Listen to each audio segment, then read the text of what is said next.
Però si parlem de salut, ens hem de referir precisament a la seguretat alimentària. És molt important que per tenir una bona seguretat alimentària els dipòsits de l'aigua que condueixen tot aquest bé per nosaltres, per les nostres vides i per la nostra salut, també tinguin una bona salut, estiguin en les màximes bones condicions possibles. Podem veure-ho i podem donar-nos compte de la importància d'aquests conductes que donen vida, que donen aigua, amb aquest següent reportatge. Salou i Vila-seca són dos dels pocs municipis de Catalunya que tenen implantada la ISO 22000 d'inocuïtat alimentària. Aquesta norma ens diu els requisits que s'han de complir per tal d'assegurar la inocuïtat dels aliments en tota la cadena de subministrament.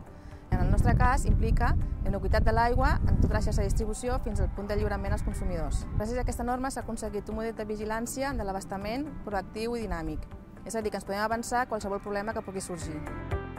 Entre les mesures implementades des de l'any 2013, podem destacar el control de la intrusió als dipòsits, mitjançant càmeres de televisió controlades les 24 hores al dia, els 365 dies l'any, la sectorització de la xarxa, que vol dir dividir la xarxa en sectors més petits per controlar-los millor, i l'augment dels punts de control de la qualitat de l'aigua en continu, tant a la xarxa de Salou com la de Vila-seca. Tot això ho controlem des d'un ordinador on rebem les dades a temps real, tant de la xarxa de distribució, de les instal·lacions i de la qualitat de l'aigua. Això implica que la resposta també és en temps real. Des d'aquí el que estem visualitzant és la totalitat de totes les instal·lacions en quant a infraestructures a través del telecontrol. Des d'aquí tenim tot motoritzat, tot el que és els sistemes de senyals a nivell de qualitat de l'aigua, a nivell de consum en continu, cabals mínims nocturns i tots els paràmetres que estan associats a la nostra tasca.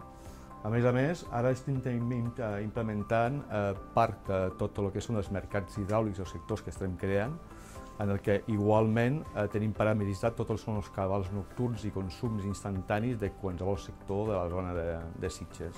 En aquests moments tenim controlat pràcticament, sinó el 100% de la xarxa, tant a nivell de desinfecció com de terbolesa, etc.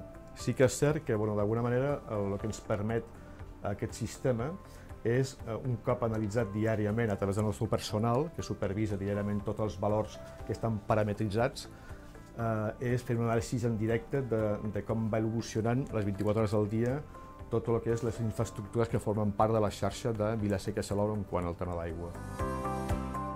Tot el sistema d'aquest està, associat amb un sistema d'alarmes, amb alarmes predefinides que automàticament, quan generen qualsevol alarma de qualsevol tipus, automàticament està més via GSM a el que és el personal de guàrdia encarregats i la resta de personal.